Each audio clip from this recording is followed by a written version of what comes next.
The history of the US dollar began with the Coinage Act of 1792, following the failure of the transitional currency, the Continental, that took the nation along from independence.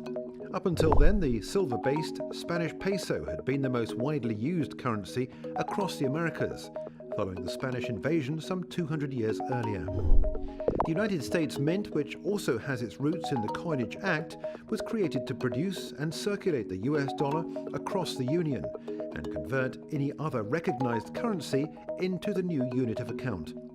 The dollar was milled with an agreed amount of gold and silver, which gave the currency a standard by which it could be valued. This standard gave it a reason to be adopted.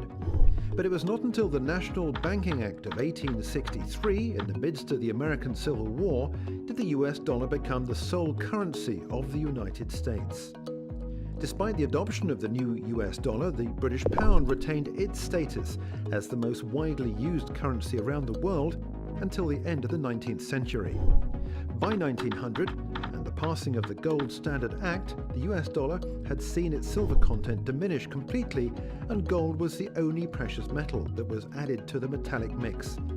The gold standard meant too that the value of the currency in circulation was backed by gold in storage.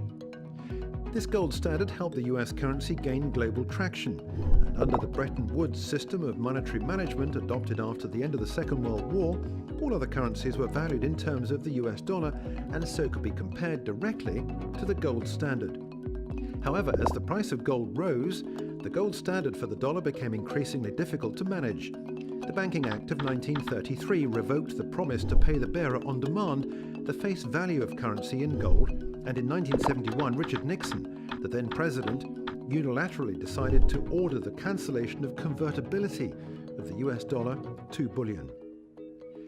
Because the dollar is no longer backed by a physical asset, instead by the US Constitution's full faith and credit of the US government, critics say that this detracts from its attractiveness as a haven and makes it no better than any other currency from a developed nation.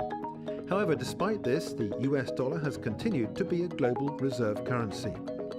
Since the start of the euro in 1999, global dollar reserves remain at around 2/3 of total reserves held, and as such helps to maintain its status as a currency benchmark.